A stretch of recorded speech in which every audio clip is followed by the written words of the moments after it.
오늘 우리에게 주신 하나님 말씀은 구약 성경 시편 147편입니다.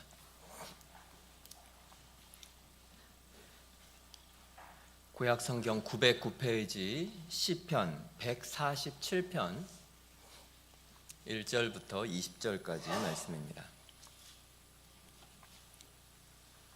구약 성경 909페이지 시편 147편 1절부터 20절까지 말씀입니다. 제가 읽겠습니다. 할렐루야, 우리 하나님을 찬양하는 일이 선함이요 찬송하는 일이 아름답고 마땅하도다. 여호와께서 예루살렘을 세우시며 이스라엘의 흩어진 자들을 모으시며 상심한 자들을 고치시며 그들의 상처를 싸매시는도다. 그가 별들의 수효를 세시고 그것들을 다 이름대로 부르시는도다. 우리 주는 위대하시며 능력이 많으시며 그의 지혜가 무궁하시도다. 여호와께서 겸손한 자들은 붙드시고 악인들은 땅에 엎드러뜨리시는도다. 감사함으로 여호와께 노래하며 수금으로 하나님께 찬양할지어다. 그가 구름으로 하늘을 덮으시며 땅을 위하여 비를 준비하시며 산에 풀이 자라게 하시며 들짐승과 우는 까마귀 새끼에게 먹을 것을 주시는도다. 여호와는 말의 힘이 세다 하여 기뻐하지 아니하시며 사람의 다리가 억세다 하여 기뻐하지 아니하시고 여호와는 자기를 경외하는 자들과 그의 인자하심을 바라는 자들을 기뻐하시는도다. 예루살렘아, 여호와를 찬송할지어다. 시온아, 내 하나님을 찬양할지어다. 그가 내 문빗장을 견고히 하시고 내 가운데 있는 너의 자녀들에게 복을 주셨으며 내 경내를 평안하게 하시고 아름다운 밀로 너를 배불리시며 그의 명령을 땅에 보내시니 그의 말씀이 속히 달리는도다. 눈을 양털같이 내리시며 서리를 재같이 흩으시며 우박을 떡 부스러기같이 뿌리시나니 누가 능히 그의 추위를 감당하리요. 그의 말씀을 보내사 그것들을 녹이시고 바람을 불게 하신즉 물이 흐르는도다. 그가 그의 말씀을 야곱에게 보이시며 그의 율례와 규례를 이스라엘에게 보이시는도다. 그는 어느 민족에게도 이와 같이 행하지 아니하셨나니 그들은 그의 법도를 알지 못하였도다. 할렐루야, 아멘. 우리는 매주 이곳에서 하나님을 예배합니다. 우리는 예배 전에 조용히 기도하면서 예배를 준비하죠. 그리고 예배가 시작이 되면 우리는 기도하고 찬송을 함께 부릅니다. 그리고 우리의 죄를 고백하고 그리고 하나님의 말씀을 듣습니다. 그리고 우리는 마지막으로 다시 하나님이 보내시는 곳으로 파송됩니다. 우리는 이것을 사실 매주 반복하고 있습니다. 특별한 일이 없는 한 거의 똑같은 순서로 빠지는 순서 없이 계속 같은 것을 반복하고 있습니다. 여러분에게 한번 여쭤보고 싶습니다. 저에게 대답하실 필요는 없는데 여러분은 오늘 예배드리러 오셨죠? 우리가 여기서 지금 매주 무엇을 하고 있는지 한번 생각해 보십시오. 우리는 매주 일요일 아침 11시에 여기서 도대체 무엇을 하고 있습니까? 여러분은 무엇을 하고 계십니까? 하나님을 예배하죠. 오늘부터 한 달 동안 우리가 예배를 드릴 때 그 예배의 가장 중요한 요소들이 있습니다. 방금도 말씀드린 것처럼 예배로 하나님이 우리를 부르시고 우리는 그 하나님 앞에 나와 우리의 죄를 고백하고 용서의 확증을 받고 그리고 하나님의 말씀을 듣고 그리고 다시 파송됩니다. 이런 요소들을 하나씩 다시 한번 점검하고 살펴보려고 합니다. 단순히 습관 때문에 매주 반복하니까 그냥 형식적으로 우리가 이곳에 있는 것이 아니라 정말 살아계신 하나님을 우리가 예배 중에 만나는 그 거룩한 일을 다시 기억하고 다시 회복하기를 원하기 때문입니다. 사실 우리는 예배 드릴 때 신령과 진정으로 전심으로 우리의 마음뿐만 아니라 예배 드리는 우리의 모든 태도까지 전부 다 하나님 앞에 엎드려 전심으로 하나님에게 예배를 드리고 이 시간이 우리에게 그렇게 중요한 시간이죠. 우리의 마음뿐만 아니라 우리의 태도와 모든 것을 하나님에게 드립니다. 하나님을 예배하는 가장 중요한 태도가 무엇이죠? 엎드리는 겁니다. 아무도 하나님 앞에 예배드리는 시간에 이렇게 앉아서 있을 수가 없어요. 또 우리는 우리의 모든 것을 하나님께 드려요. 하지만 이것은 우리만 하는 것은 아닙니다. 이 세상에 사는 사람들도 하나님을 예배하지 않을 뿐 그 사람들도 정말로 열심히 삽니다. 무의미하게 살지 않아요. 물론 그런 사람들도 있지만 많은 사람들은 정말 열심히 성실하게 삽니다. 정말 공을 들이는 데가 있고 우리보다 더 열심히 성실하게 하는 부분이 있고, 그리고 그 무엇을 위해서는 어떤 희생도 마다하지 않는 그런 일들을 세상 사람들도 하고 삽니다.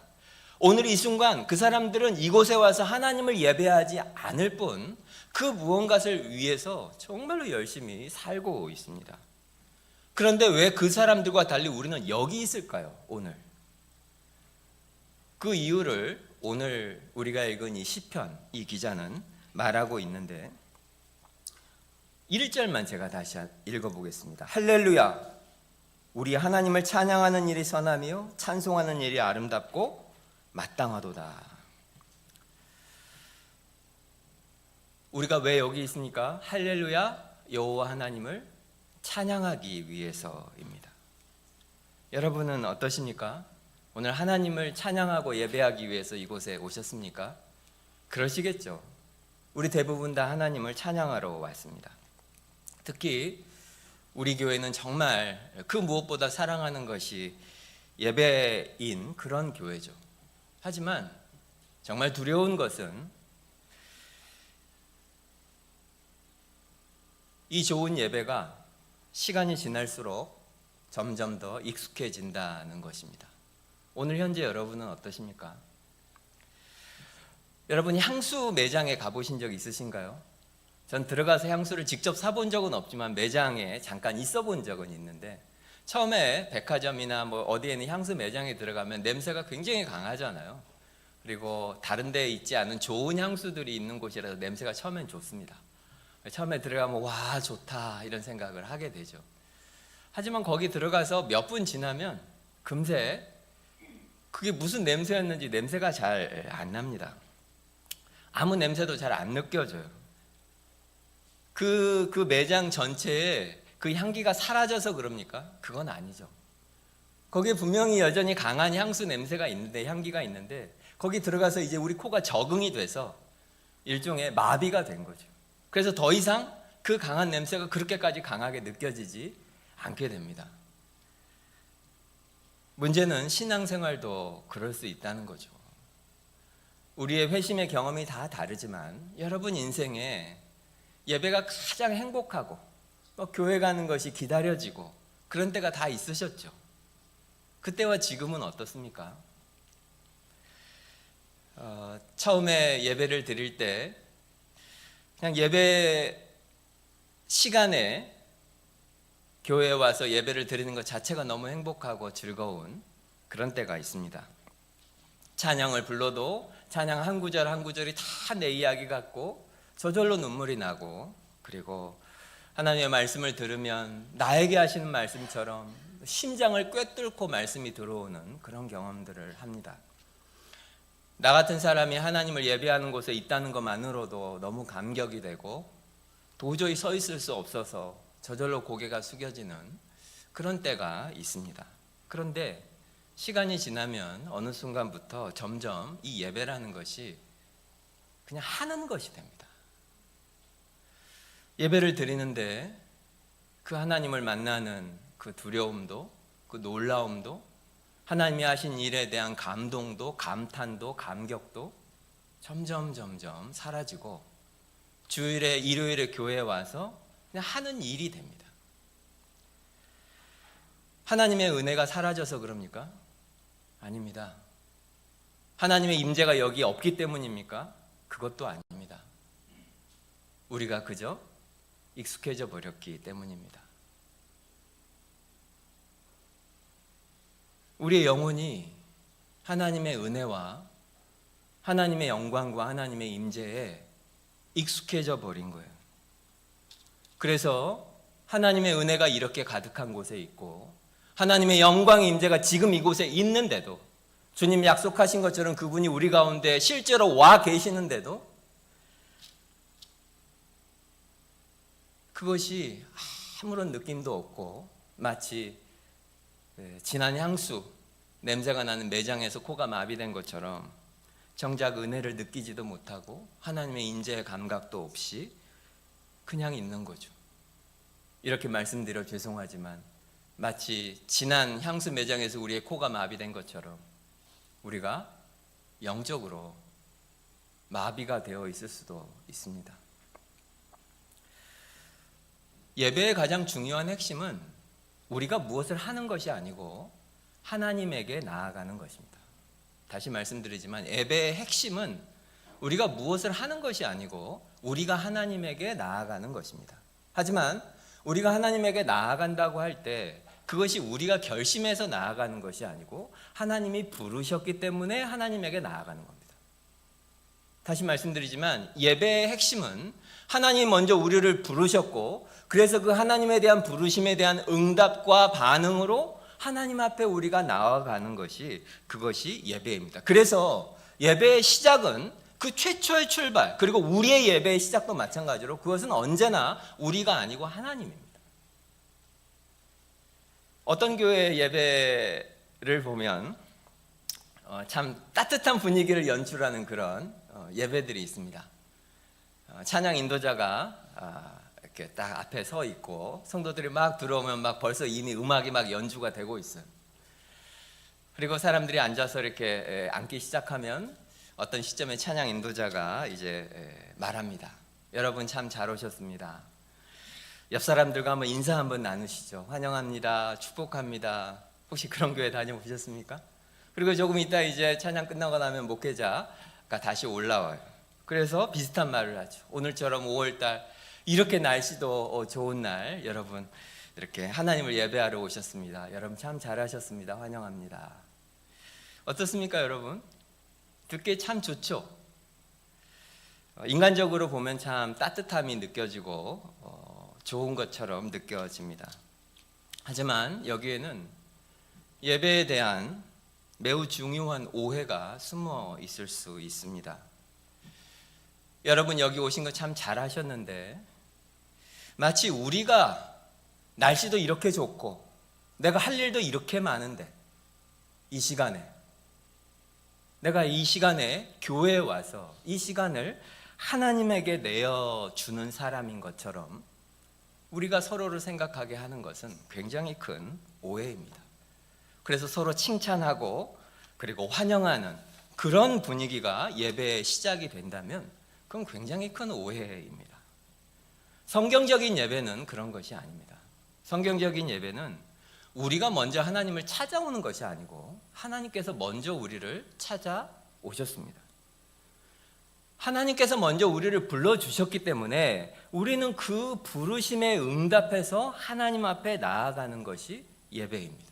하나님이 먼저 우리에게 말씀하셨고 하나님이 먼저 우리를 불러주셨습니다. 그렇기 때문에 예배는 언제나 우리가 서로를 환영하는 환영 인사로 시작할 수 없는 거죠. 예배는 무엇에서 시작합니까? 예배에 오라, 예배를 드리라, 예배를 시작하라 라고 하는 예배로의 부르심으로 시작합니다. 하나님께서는 그런 우리를 그렇게 지금 부르셨고 우리는 그래서 여기 있는 겁니다. 그런데 하나님께서 왜 우리를 그렇게 부르십니까? 부른 다음에 우리한테 무엇을 하라고 하시죠? 오늘 1절이 말하잖아요. 할렐루야 여호와를 찬양하라. 할렐루야 우리 이 표현 참 자주 쓰죠. 할렐루야 언제 쓰나요? 할렐루야 뭔가 좋은 일이 있을 때 하나님이 우리한테 뭔가 좋은 일을 해주셨을 때 우리가 할렐루야 이렇게 하죠. 무슨 의미인지 아십니까? 할렐루야의 뜻이 여호와를 찬양하라입니다. 할랄이라는 말과 할렐루야에서 야훼 이게 합해진 말이에요. 야훼 하나님 여호와시죠. 할랄이라는 말은 자랑하는 거예요. 뭔가 얼굴이 예쁜 사람은 막 자기를 자랑하죠. 돈이 많은 사람은 돈을 자랑하죠. 권력 있는 사람은 권력을 자랑하죠. 그런 것처럼 나한테 뭔가 중요한 것이 있다. 그거를 자랑하는 것이 할랄이에요. 그런데 할렐루야는 그럼 무엇이겠습니까? 하나님을 여호와를 자랑하라.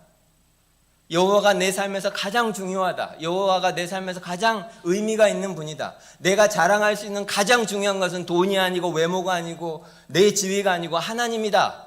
그거를 예배 중에 하라는 겁니다. 그러라고 모인 거예요, 우리가. 결국 우리는 무엇을 예배하느냐의 문제에 도달하게 돼요. 우리가 진짜로 무엇을 중요하게 여기는가? 우리가 무엇을 진짜로 자랑하는가? 그거를 확인하고 점검하는 것이 사실은 매주 우리가 반복하고 있는 이 예배입니다. 왜냐하면 인간은 그냥 머리만 있는 존재가 아니거든요. 성경도 그렇게 말하는데 인간은 그냥 생각만 하는 존재가 아니에요. 인간을 표현하는 말은 생각하는 존재라기보다는 인간은 무언가를 원하는 존재, 욕망하는 존재, 무언가를 간절히 바라는 존재. 그것이 성경이 말하고 있는 인간에 대한 정의입니다. 그러니까 인간의 마음은 그 무언가를 굉장히 원하고 붙잡고 그것을 간절히 바라고 그리고 그것을 사랑하면서 살게 되어 있어요. 이것이 없는 사람은 인간다운 삶을 살 수가 없습니다. 아침에 눈 떠서 그냥 하루를 보내는 것은 그거는 인간의 삶이 아니에요. 인간의 삶은 마음속에 간절한 바람이 있고 내가 간절히 원하는 것이 있어야 그것이 인간적인 삶이 됩니다. 근데 문제는 지금 우리가 살고 있는 이 시대의 대부분의 사람들이 마음에 그렇게 간절히 원하는 것이 무엇인가입니다. 그들의 삶을 끌어가고 있는, 그래서 매일 내가 오늘 하루 어떻게 살까 이것을 결정하게 하는 마음의 동력, 진짜로 바라고 원하는 것이 무엇인가?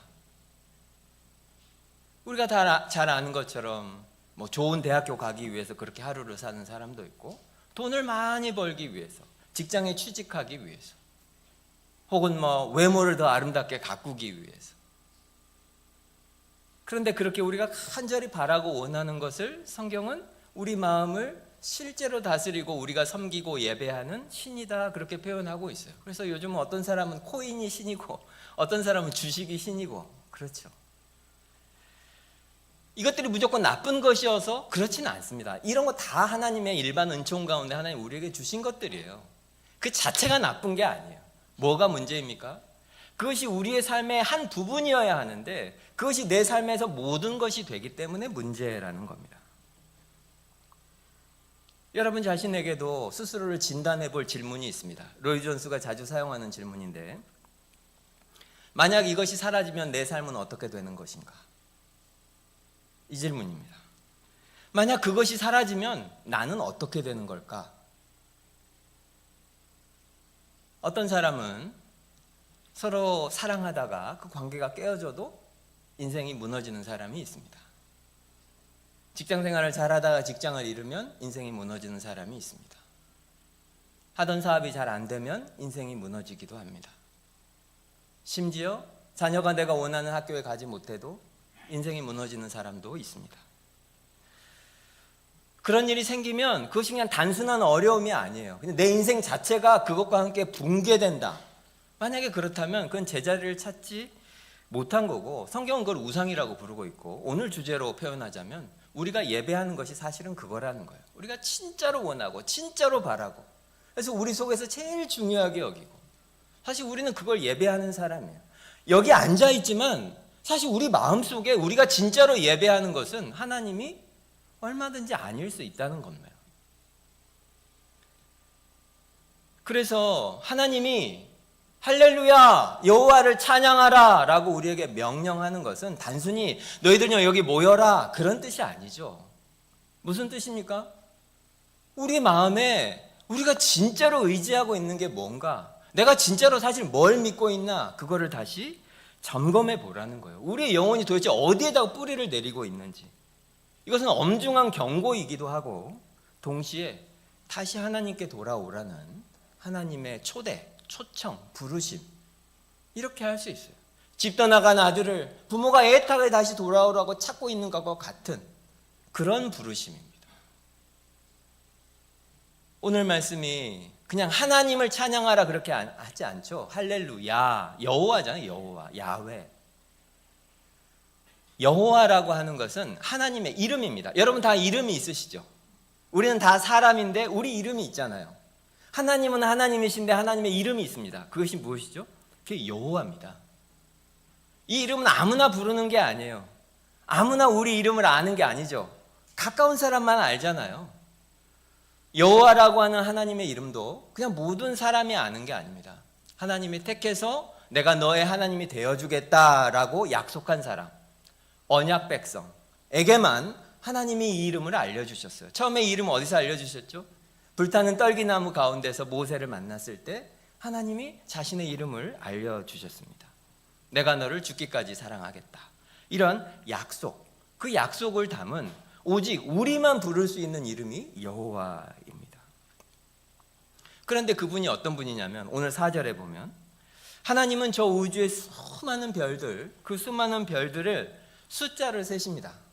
현대 과학이 영원토록 아마 할 수 없을 일이겠지만, 그리고 그 별들의 이름을 지어서 이름을 붙이셔서 그 이름대로 부르시는 분이에요. 그런데 그 하나님이 어떻다는 거죠? 그 하나님이 지금 여기 있는 우리 한 사람 한 사람을 아시고 그리고 우리를 사랑하신다는 거예요. 한번 생각해 보십시오. 우리의 상상으로도 지금 잘 안 되는 일인데 온 우주를 만드신 그 크신 하나님이 나와 같이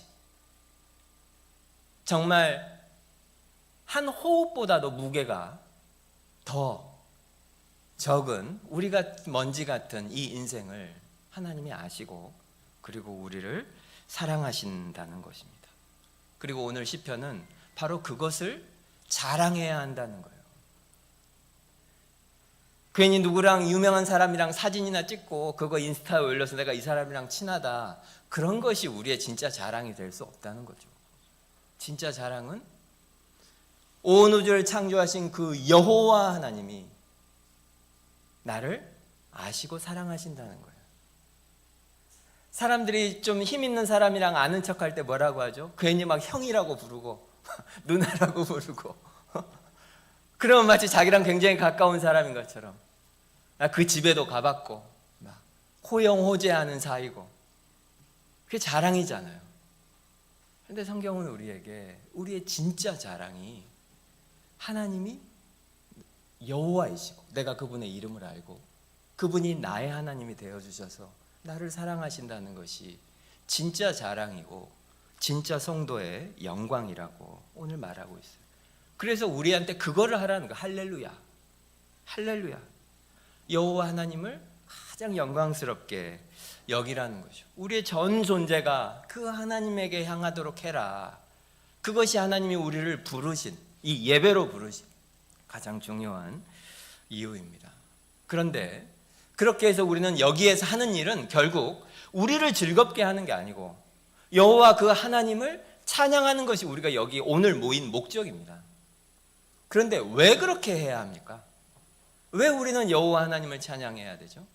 첫째는 그것이 하나님에게 너무나 합당하기 때문이고, 둘째는 그것이 우리에게 합당하기 때문입니다. 1절 말씀을 다시 보십시오. 할렐루야, 우리의 하나님을 찬양하는 일이 선하며 찬송하는 일이 아름답고 마땅하도다, 이렇게 말하죠.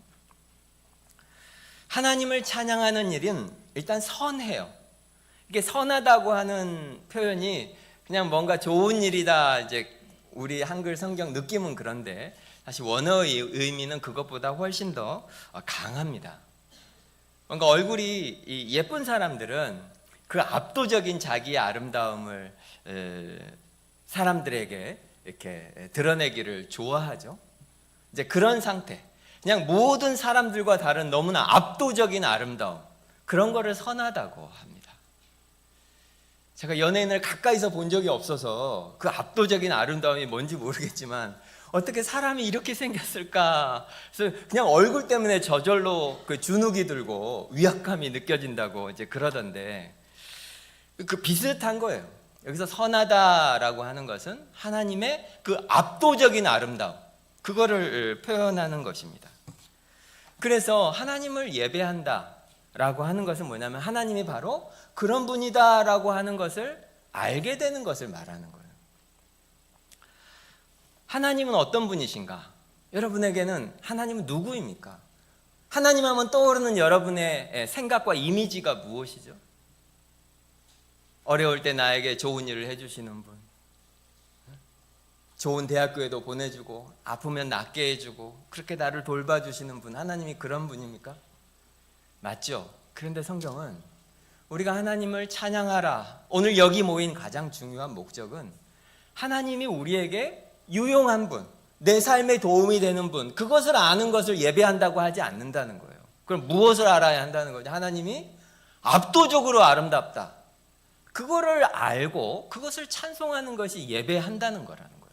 그리고 오늘 이 표현들, 여기에 나와 있는 이 시편의 구절들은 바로 그것을 노래하고 있습니다. 3절과 4절을 한번 보십시오. 상심한 자들을 고치시며 그들의 상처를 싸매시는도다. 그가 별들의 수요를 세시고 그것들을 다 이름대로 부르시는도다. 이 두 절을 천천히 묵상해 보십시오. 이 자체로 감동이죠. 3절과 4절이 왜 이렇게 나란히 있겠습니까? 너무나 다른 하나님의 두 모습이 보여집니다. 아까도 말씀드린 것처럼 하나님은 별들의 수요를 세시고 그 이름을 지으시고 이름대로 그 무한히 많은 별들을 다 부르시는 압도적이고 위대하신 하나님이시요, 온 우주의 창조자이시고 주인이신 왕이십니다. 그런데 그 하나님이, 그 광대하시고 위대하신 하나님이 어떻게 하십니까? 상심한 마음, 깨어진 영혼, 그 마음을 만지시고 싸매신다는 거예요. 아름답지 않습니까? 너무 당연합니까, 여러분에게? 6절을 보십시오. 여호와께서 겸손한 자를 붙드시고 악인은 땅에 엎드려 때리시는도다. 세상은 강한 사람, 사람들이 그렇게 원하는 것처럼 스펙이 좋은 사람, 성공한 사람, 내세울 것이 있는 사람, 그런 사람들에게 주목하죠. 어딜 가든지 그런 사람들이 주목을 받고 높은 자리에 앉습니다. 그리고 사람들은 그런 거 좋아합니다. 명함 주기 좋아하고, 내가 어떤 사람이라는 거 알리기 좋아하고. 하지만 하나님의 시선은 거기에 가 있지 않습니다. 하나님은 누구를 보십니까? 겸손한 자를 보십니다. 하나님은 겸손한 자를 보시고 약한 자를 보시고 그리고 내세울 것 없는 자를 주목하시고 붙드십니다. 이 자체가 아름다운 거죠. 8절을 보십시오. 구름으로 하늘을 덮으시며 땅을 위하여 비를 준비하시며 산에 풀이 자라게 하신도다.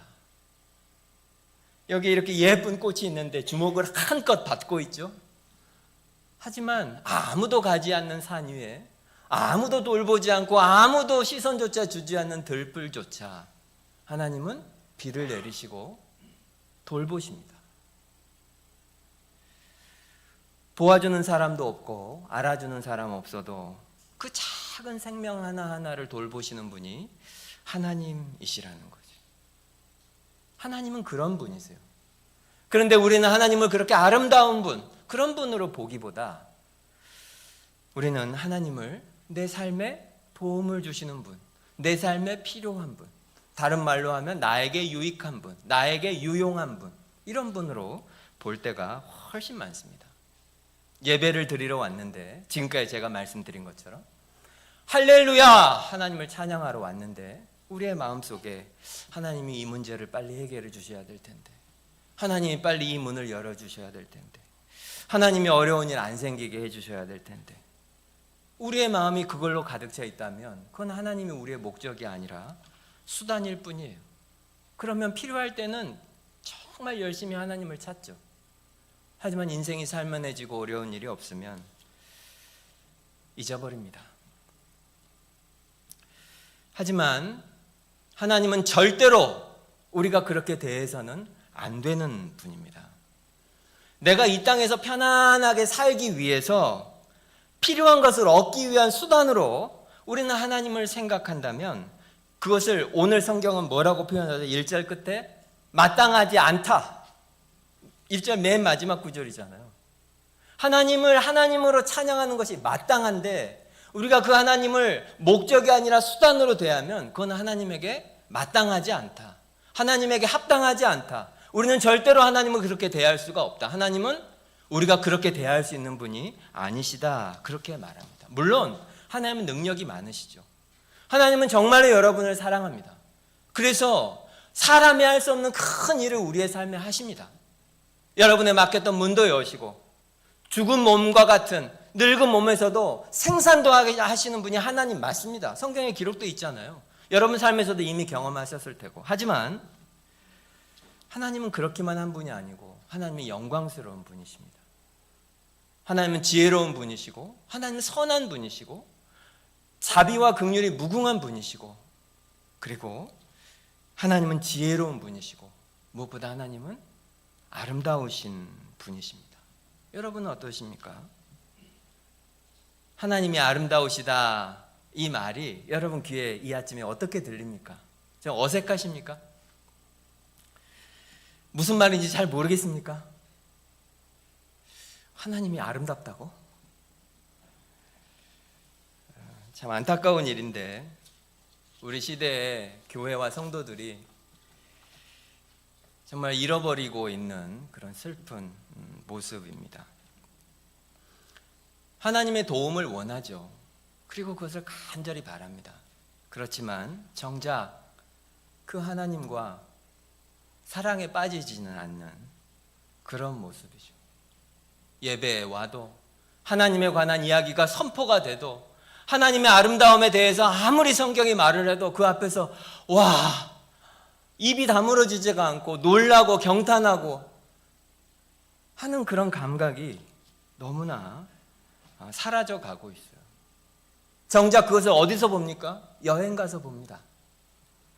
사람들이 여행을 왜 가죠? 그 막 스위스 이런 데 가려면 아마 수백만 원 들 텐데 한 가족이 가려면 막 1,000만 원도 넘게 들 텐데 사람들이 갑니다. 가서 뭐 합니까? 그 아름다운 데 보이는데 카페나 식당에 가서 앉아서 호텔에서 그거 봅니다. 그것을 통해서 무엇을 얻는 거죠? 무엇을 얻죠? 돈을 얻습니까? 무슨 지위를 얻습니까? 아무것도 안 얻습니다. 그냥 그것을 얻는 거죠. 그것을 보는 거예요. 그 아름다움을 보는 거예요. 그것 때문에 거기까지 돈을 들여서 가요. 아름다움을 본다는 것은 그런 거예요. 그것을 통해서 내가 뭐를 얻거나 그것을 통해서 내가 더 유익해지거나 심지어 주일 예배 드려서 내가 충전해서 더 일을 열심히 해서 돈을 많이 버는 것이 아름다움을 보는 게 아닙니다. 아름다움 그 자체를 얻는 거죠. 그리고 왜 사람들이 그 돈을 들여서 거기까지 가죠? 참 놀라운 게 아름다운 것을 보면 우리 속에 회복이 일어납니다. 그만큼 우리가 깨어져 있기 때문인데 아름다운 것을 보고 있으면 우리는 그것 자체로 기쁘고 즐겁죠. 그래서 진짜 상처받은 사람들은 회복이 필요한 사람들은 아름다운 것에 노출이 되어야 합니다. 그러면 회복이 되고 그리고 살아갈 힘이 생기고 그렇게 돼요. 하나님과 여러분 우리의 관계는 어떤지 한번 생각해 보십시오. 어떻습니까? 그거를 잘 알 수 있는 표지 중에 하나가 기도입니다. 기도. 여러분의 기도. 기도는 여러 기도들이 있죠. 무슨 중보 기도도 있고 뭐 조명 기도도 있고 많은데 크게 두 가지로 나눠보면 하나님에 관하여 하나님을 찬양하는 하나님의 어떠하심과 하나님의 한 일을 높이는 경배하는 기도가 있고 우리의 삶의 필요를 하나님께서 공급해 주시기를 원하는 간구가 이렇게 크게 나눠볼 수 있습니다. 이외에도 기도 많은데 여러분의 기도가 어떤지 한번 생각해 보십시오. 기도 시간 중에 이 경배와 간구 중에 주로 여러분의 기도는 무엇으로 차 있는지. 우리의 기도라고 하는 것이 거의 대부분이 주시옵소서 이걸로 꽉 차 있다면 물론 그런 기도도 하나님 기뻐하셔요. 오해하지 마십시오. 기도하는데 왜 기뻐하지 않으시겠어요? 근데 만약에 우리의 모든 기도가 결국에 주시옵소서가 전부라면 우리는 우리에게 하나님이 누구인지 한번 생각해 보세요. 하나님이 너무 아름다우시고 하나님과 기도하는 이 시간이 내 삶의 가장 행복한 시간이고 하나님이 너무 좋고 그것을 하나님께 고백하는 시간이 여러분 일주일에 정말 얼마나 되십니까? 말 그대로 하나님과 교제하는 시간. 사람이 서로 사랑하면 뭐 하루 만납니까? 아닙니다. 그냥 만나러 만납니다. 얼굴 보러 만나는 거예요. 여러분 너무나 잘 아는 시편 27편 4절에 다윗의 고백이 있죠. 내가 여호와께 바라는 한 가지 일 그것을 구하리니 곧 내가 내 평생에 여호와의 집에 살면서 여호와의 아름다움을 바라보며 여호와의 아름다움을 바라보며 그의 성전에서 사모하는 그것이라. 우리가 정말 하나님을 알면, 우리가 정말 우리의 예배가 진짜로 부흥이 된다면 이 속에서 우리가 바라는 건 이거 한 가지일 거라고요. 여호와 하나님의 아름다움을 바라보는 것. 그런데도 우리는 우리의 마음속에 하나님의 아름다움을 오래 담아주지를 못합니다. 금세 내 문제로 돌아와요. 기도를 해도 금세 내 문제, 마음이 급해요. 심지어 오늘 설교를 들으면서도 우리 목사님은 좀 실용적인 그런 설교를 안 하나? 좀 뭔가 내 삶에 도움이 되는 설교를 하지. 맨날 교회, 예배, 말씀. 혹시 그렇게 생각하십니까? 지금 내 삶이 얼마나 힘든데? 그런데 오늘 성경이 말하죠. 하나님은 그렇게 대하면 안 되는 분입니다. 하나님에게 맞지 않아요. 하나님에게 합당하지 않아요. 하나님을 그냥 돈 많은 아버지 취급하면 안 된단 말이에요. 하나님은 어떤 분입니까? 찬양과 경배를 받으시기에 합당한 분. 그래서 오늘 성경 표현대로면 하나님에게는 무엇이 맞습니까? 찬양이 맞습니다. 하나님에게는 경배가 맞습니다. 그래서 하나님이 우리에게 뭐라고 하죠? 할렐루야! 하나님을 찬양하라고 하는 거예요. 그런데 하나님에게만 그것이 맞는 것이 아니고 우리한테도 맞아요. 우리한테도 하나님을 예배하고 하나님을 찬양하는 것이 우리한테도 맞습니다. 이미 너무나 자주 여러분에게 인용한 대로 어거스틴의 말 중에 이런 게 있어요. 주께서 당신을 향하여 우리를 만드셨으므로 우리 마음은 당신 안에서 쉬기까지 결코 안식을 얻지 못하리이다. 우리는 하나님이 아니면 결코 안식할 수 없는 존재로 애초부터 만들어졌습니다. 그런데 참 여기에 역설이 있어요. 사람들은 어려운 일이 생기면 교회로 옵니다. 그래서 하나님에게 막 도움을 청합니다. 하나님 이거 주십시오. 이거 주십시오. 왜요? 하나님이 도움이 되기 때문이죠. 그런데 오늘 성경이 말하죠. 하나님은 그런 식으로 우리가 예배해서는 안 되는 분이에요. 그거 필요해서 그거 얻으려고 하나님을 예배하면 안 된다는 거죠. 그런데 진짜 역설은 뭐냐면 그걸 구하지 않고 하나님 자신을 구해서 하나님을 원하는 예배를 드려서 우리가 하나님을 얻으면 그것이 우리의 삶에서 가장 유익한 일이 된다는 것.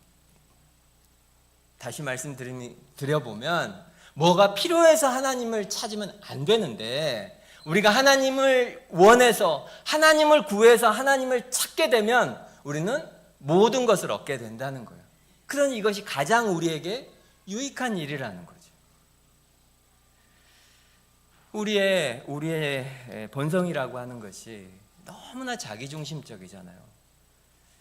정말 안타깝게도 우리는 우리 인생이 끝날 때까지 자기 사랑에 가득해 있습니다. 우리의 마음이 내 자신밖에 사실은 정말 몰라요. 내 상처, 내 억울함, 내 필요, 내 편안함, 내 불안, 내 자존심. 그러니까 신앙생활을 해가면서도 뭔가 좋은 일이 생겨도 아이고 나중에 나쁜 일 생기면 어떡하지? 이거 오래 갈까? 이렇게 걱정해요. 나쁜 일이 생기면 내가 그래도 교회 다녔는데 왜 이런 일이 나한테 생겼냐면서 원망합니다.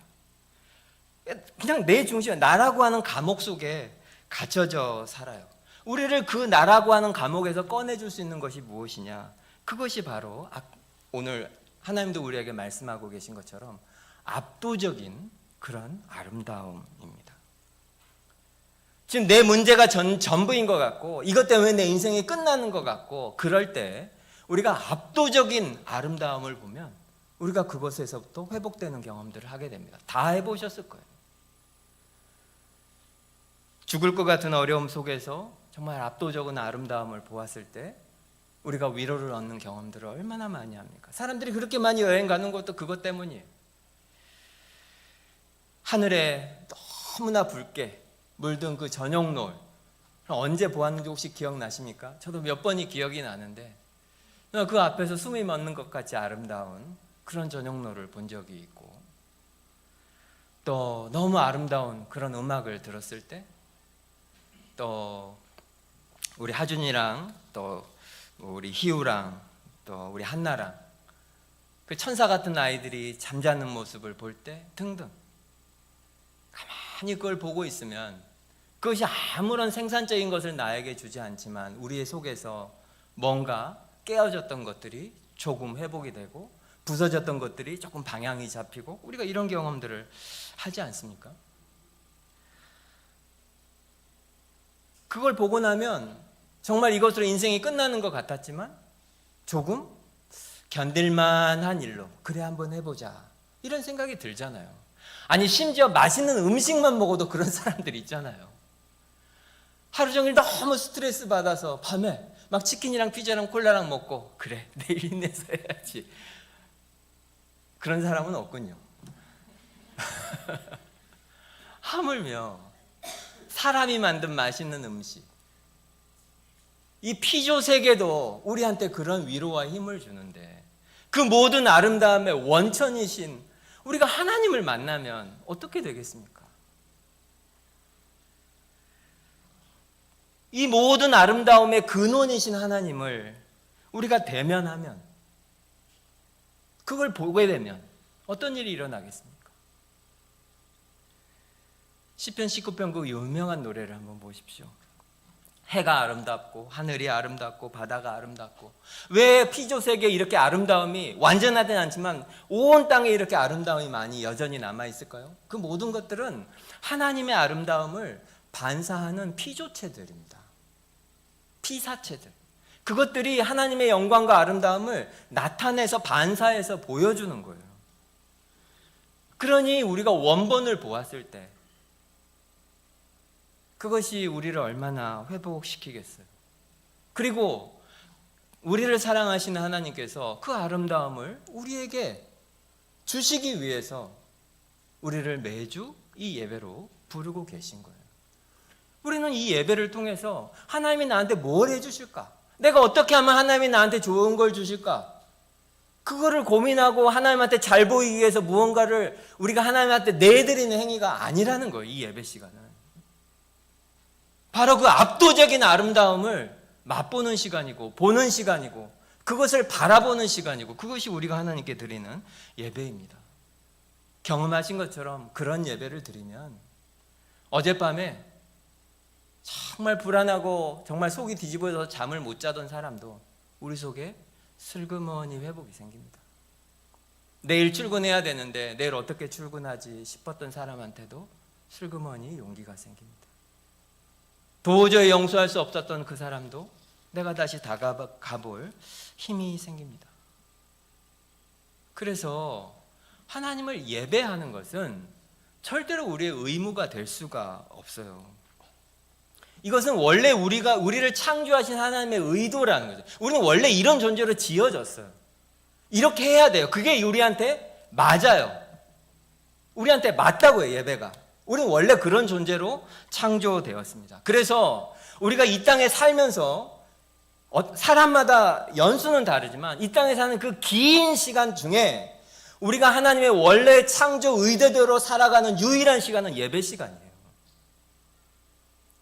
물론 우리가 하나님 말씀에 세상에서 순종하는 시간도 하나님의 의도대로 사는 건 맞지만, 모든 면에서 가장 하나님의 의도에 합당한 시간, 그 시간은 하나님을 예배하는 바로 이 시간입니다. 그래야 우리가 사는 거예요. 사람답게 예배가 있어야. 예배는 하나님에게도 맞지만 합당한 일이지만 우리에게도 합당한 일이에요. 그래서 하나님께서 우리에게 예배하라고 지금 말씀하고 계신 거예요. 근데 지금까지 설교를 들으시면서 어떤 분들은 이렇게 생각하시는 분들이 계실지도 모르겠어요. 그러게요, 나도 진짜 하나님 아름다움을 보고 싶은데, 나도 진짜 하나님을 그런 분으로 여기고 싶은데, 솔직히 기도할 때 내 기도를 보면 다 하나님에게 해주십시오밖에 없고, 하나님의 아름다움을 본다는 것이 무엇인지 솔직히 나는 잘 모르겠고, 주일에 교회 오긴 왔는데 사실 이게 싫은 것은 아니지만 무슨 감격이 있는 것은 아니고, 그냥 습관적으로 당연히 내가 여기 와야 하니까 오는 것처럼 그렇게 오고 있는데 어떻게 하면 달라질까? 혹시 그런 생각하는 분 계십니까? 10절과 11절 말씀을 한번 보십시오. 10절과 11절에 보면 여호와는 말의 힘을 기뻐하지 아니하시며 사람의 다리도 기뻐하지 아니하시고 여호와는 자기를 경외하는 자들과 그의 인자하심을 바라는 자들을 기뻐하시는도다. 고대에 사람들이 가장 두려워하고 가장 위험 있는 광경은 요즘도 비슷한데, 군인들이 엄청나게 제복을 입고 막 행진하는, 무기를 다 들고 이제 그런 모습이 이제 가장 멋있죠. 근육질의 병사들이 완전 무장을 하고 빛나는 창과 투구를 들고 멋있는 말이 끌고 전차를 타고 가면 그게 무엇을 보여주죠? 인간이 도달할 수 있는 힘, 능력, 이런 것들은 그냥 압도적으로 보여주는 게 그런 거예요. 그래서 요즘도 심지어 뭐 미국, 중국, 미국은 예전에는 안 그랬었는데 요즘은 그러죠. 막 무슨 날 되면 무기들 막 이렇게 지나가게 하고 막 로켓들 막 지나가게 하고 힘을 상징하는 거예요. 우리가 얼마나 강한가, 내가 얼마나 대단한가, 이런 거를 보여주는 거죠. 그런데 오늘 성경은 우리가 읽은 10절과 11절에서 뭐라고 말하죠? 하나님은 그런 거를 하나도 기뻐하시지 않는다고 말합니다. 그거를 다 하나님에게 들으면서 이것이 하나님께 영광입니다 해봐도 하나님은 하나도 그것으로 기뻐하지 않는다는 거예요. 세상에서 강한 거, 세상에서 힘 있는 거, 세상 사람들이 좋아하는 거 왕창 갖다가 하나님에게 다 드려도 하나님은 그거를 기뻐하시지도 않고 감동하시지도 않습니다. 하나님이 무슨 돈이 없습니까? 힘이 없습니까? 그런데 무엇을 하나님 기뻐하신다고 합니까? 하나님을 경외하고 그분의 인자하심을 바라는 것에 감동하십니다. 하나님을 경외하고 하나님을 두려워하고 무한히 사랑하고 그 하나님이 나를 영원토록 은혜롭게 대해 주시기를, 나는 자격이 없는 자인데 그 하나님이 나를 사랑해 주시고 은혜를 베풀어 주시기를 바라는 그 마음, 그것을 하나님은 가장 기뻐하신다는 거예요. 하나님은 그래서 그런 사람을 절대 버리지 않습니다. 오늘 성경에도 하반절 뒷부분에 가보면 이스라엘을 야곱이라고 부르는데 야곱의 생애를 한번 생각해 보십시오. 야곱은 진짜 우리랑 닮은 사람이죠. 야곱의 생애는 정말 사람을 속이고 뭔가를 얻기 위해서 남의 걸 빼앗기도 하고 거짓말도 하고 어떻게든지 내가 원하는 것을 얻기 위해서 애쓰는 그러한 삶을 대표하는 사람 중에 하나가 야곱입니다. 그런데 어느 날 야복강가에서 하나님과 씨름을 하게 되죠. 동이 터오는 중에 나랑 지금 씨름하고 있는 이분이 하나님이라는 것을 야곱이 이제 알게 됩니다. 그래서 야곱이 어떻게 하죠? 못 가게 해요, 하나님을. 당신이 나를 축복하지 않으면 절대로 못 보냅니다. 야곱의 인생은 결국 사람들한테서 인정받고 싶었던 인생이었어요. 장자권이라도 빼앗고 돈도 벌고 어떻게든 해서 내가 인정받고 싶었는데 결국 그 순간에 하나님을 알게 되니까 이제 사람들이 나한테 인정해 주는 거 필요 없고 돈도 필요 없고 심지어 내가 뭐 불구가 돼도 좋고 나는 하나님이 나를 인정만 해 주시면 됩니다. 야곱의 인생이 바뀌는 순간이죠.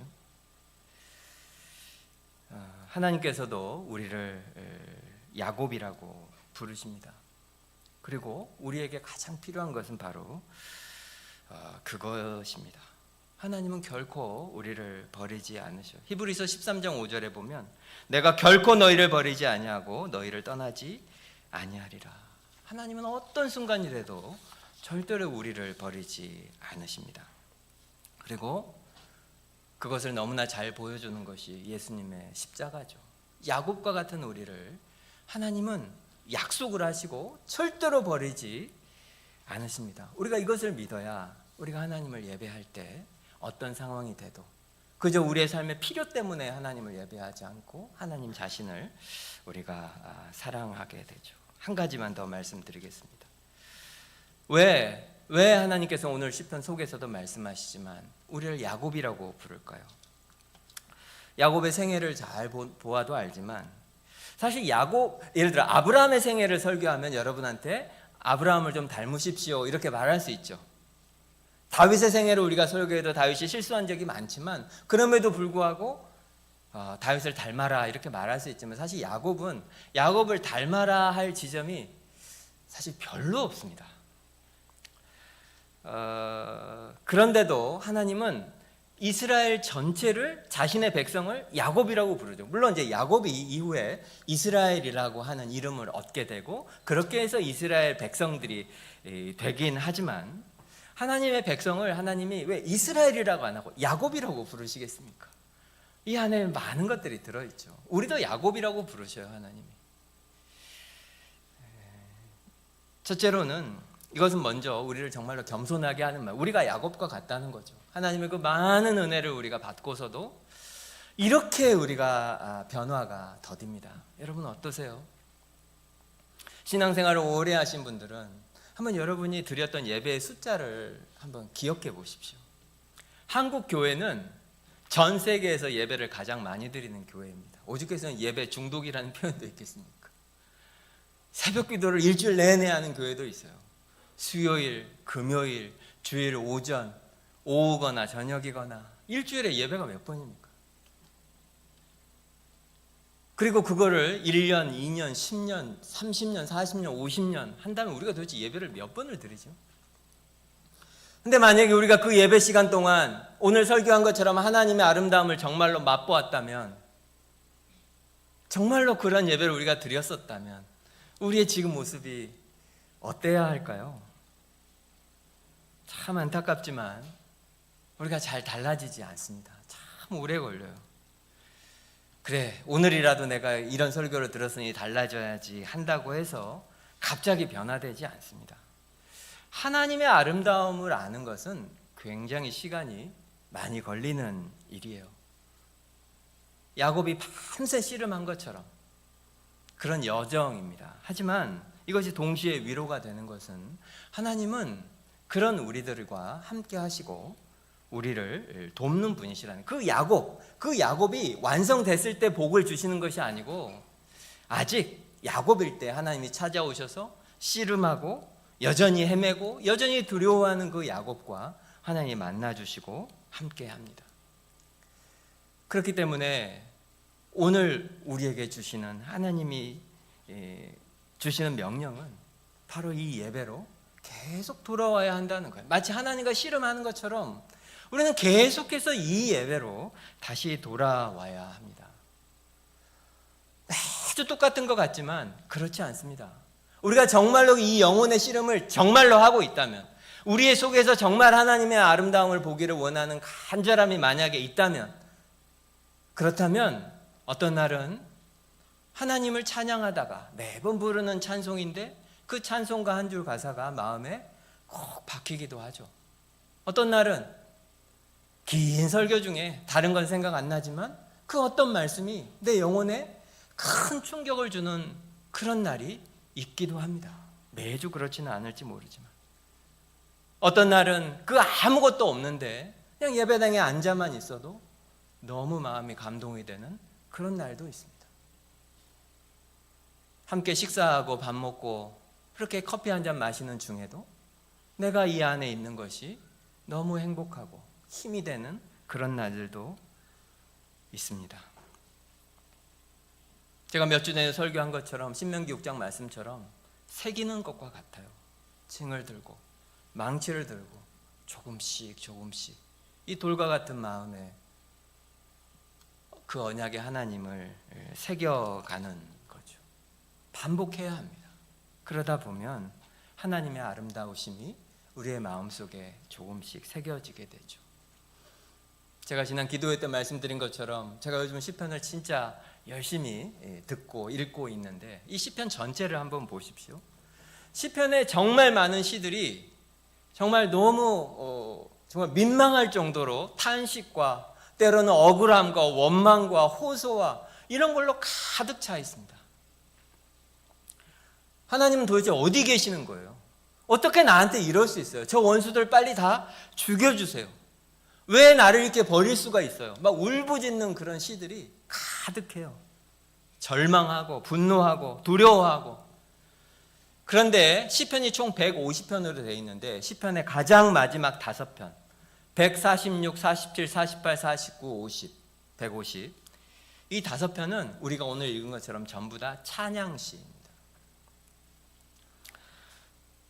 그리고 시편의 가장 마지막이 시편 150편인데 총 6절로 되어 있어요. 시편 150편 6절 시편의 가장 끝 단어가 무엇인지 아십니까? 할렐루야입니다. 호흡이 있는 자마다 여호와를 찬양할지어다 할렐루야. 그렇게 시편이 끝납니다. 왜 그렇게 끝날까요? 너무 과한 해석일지 모르겠지만 시편에는 그 수많은 호소들과 원망과 절망과 낙심과 그 모든 시간들이 있어도 결국 그 언약의 하나님이 우리를 어떻게 하실까요? 하나님을 찬양하게 하실 겁니다. 아니 이건 하나님의 약속이에요. 분명히 우리를 여호와를 찬양하라 할렐루야 이렇게 하는 곳까지 우리를 분명히 데리고 가실 거예요. 오래 걸릴지도 모르죠. 하지만 괜찮습니다. 왜냐하면 하나님이 우리를 지금도 야곱이라고 부르시잖아요. 다 아시는 거예요. 그리고 우리랑 씨름해 주실 것이고 그리고 우리와 함께 우리를 데리고 그곳에 가게 하실 것입니다. 그래서 우리는 하나님을 예배해야 됩니다. 하나님을 찬양해야 합니다. 그러면 시편의 마지막이 그렇게 끝나는 것처럼 우리 인생도 마지막 날, 마지막 순간에 할렐루야 하게 될 겁니다. 예배로의 부르심은 예배가 시작할 때 나오는 첫 번째 순서, 그것이 아니에요. 우리가 지금 어디에 있는가? 나는 지금 무엇을 의지하는가? 내가 지금 제일 바라는 것은 무엇인가? 그것이 하나님인가 아닌가? 이것을 우리에게 다시 정직하게 점검하게 하시는 것이고 진짜 도움이 나에게 있다. 그것을 우리에게 다시 말씀하시는 것이 예배로의 부르심입니다. 우리는 매주 이 자리에서 하나님의 부르심을 받습니다. 제가 예배 시작할 때 항상 말하죠. 우리 다 함께 하나님을 예배하겠습니다. 하나님을 대신하여 여러분을 부르시는 하나님의 음성으로 들으십시오. 그 부르심 앞에 우리의 온 삶을 다해서 그리고 기쁨으로 우리가 하나님을 예배하는 예배를 주님 부르시는 그날까지 우리 다 함께 그렇게 드리기를 간절히 바랍니다. 우리 기도하겠습니다.